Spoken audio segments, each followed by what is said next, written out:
here's a few words about my dad. If you were to assume my biggest musical influence was the Beatles, you'd be wrong.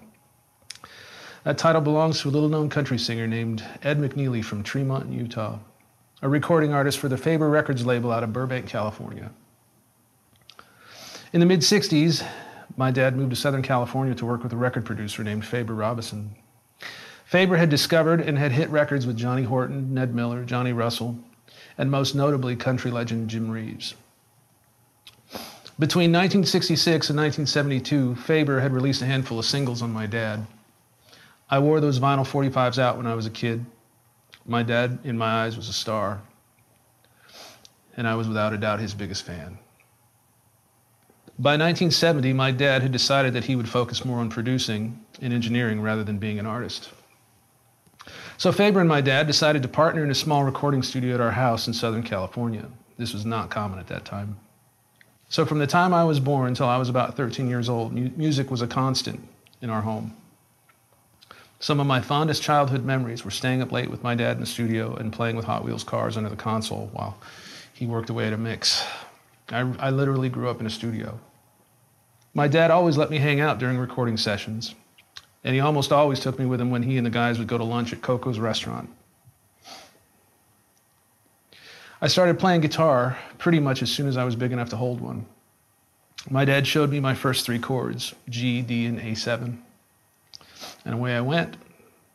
After a few years of playing, my dad even let me play on some of the recordings he produced. I was 11 years old when I played on my first record, and I can still hear my dad over the talkback in the headphones saying, "Relax and don't be nervous, son. Just play it like you mean it." To this day, when I'm recording myself, I hear him say those words, "Play it like you mean it." I can't help but smile. Around 1984, my dad had finally had enough of the music business and started a small appliance company with a friend of his. I, on the other hand, was just beginning my journey in music. And even though he no longer had any interest in the music industry, he always had interest in my music and was always incredibly supportive of me in my various musical endeavors. My dad was a strong man. He was a Marine, and he was tough. Any doubt I had of his strength was removed from my mind with an incident that occurred when I was about 15 years old. I was helping my dad deliver a washing machine up a long flight of stairs. I was on top pulling the appliance dolly, and he was below lifting and pushing. We had done this a bunch of times together, and we were pretty good at it. But on this one occasion, my dad accidentally lifted too high, and the washing machine slipped over the base of the dolly, and down the stairs he went. Washer on top, he was underneath. I hurried down the stairs and jumped the rail and yelled, "Dad, are you okay?" He said, "I'm okay, son, but I think my leg is broke." Some neighbors were close by and saw what happened and helped me get the washing machine up the stairs. And to my amazement, my dad climbed the stairs and finished the install. And as if that wasn't enough, because I didn't have a driver's license yet, he drove the truck home, and it was a stick shift. As soon as we got home, my mom drove him to the hospital, and sure enough, his leg was broken in 2 places. For the next few months, my dad's leg was in a cast, rendering him unable to do much of anything but sit in a chair and watch TV. Now, say what you will about those wacky TV evangelists, but God somehow managed to use them crazy folks to speak to my dad's heart at a time when he needed to hear it. It got him to start reading his Bible, and my dad, broken in a cast, found Jesus. He then proceeded to Bible beat me and my friends for a number of years. Man, he was relentless. But then again, so is the love of God. I'm so thankful that my dad not only shared the gospel with me, but hundreds of others over the years as well. God used my dad in a big way. By 1990, I had made the decision to put playing music on the back burner and focus more on recording and mixing, in essence, following my dad's footsteps.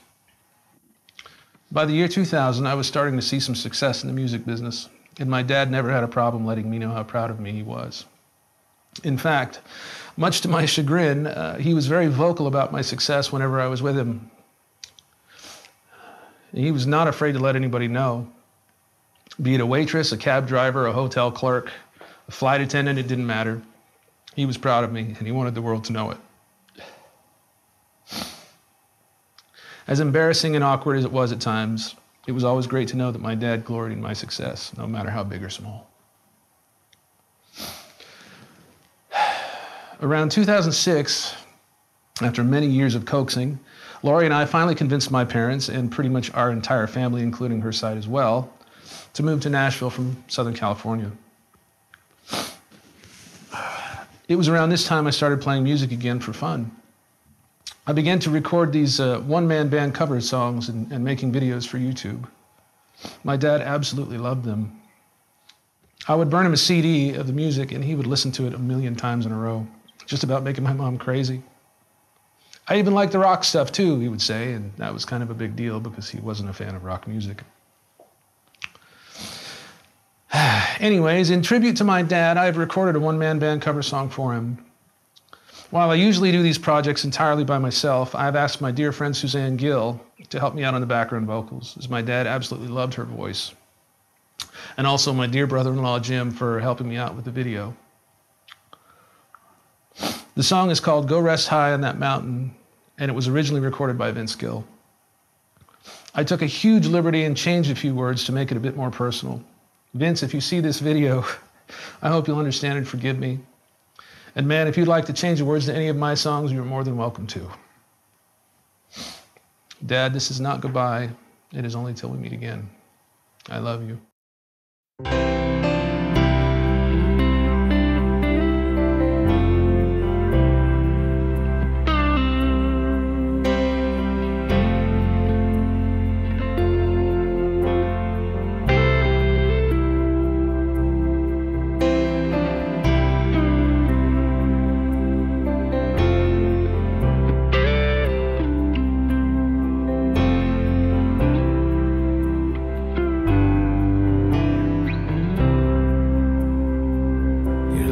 Days of life on earth were troubled, and only you would know the pain, but you weren't afraid to face the devil, for heaven's life was yours to gain. So go rest high on that mountain, because your work on earth is done. Go to heaven a shouting love for the Father and the Son. Oh, how we cried the day you left us. We gathered round your place to grieve.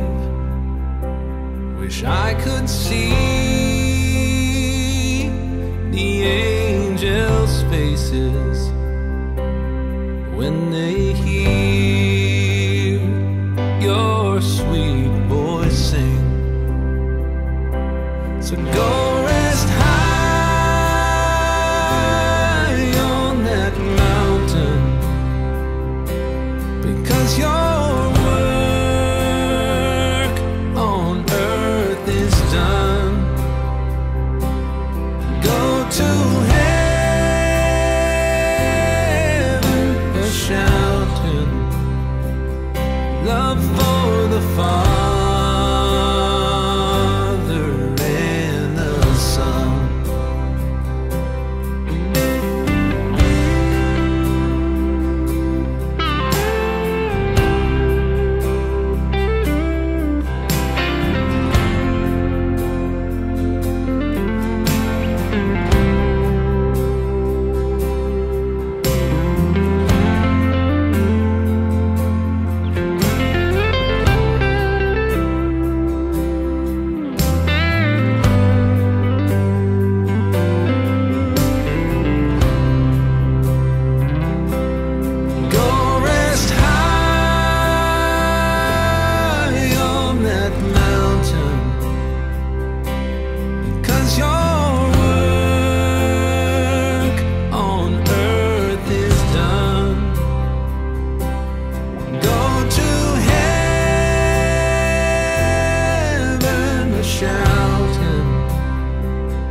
love for the Father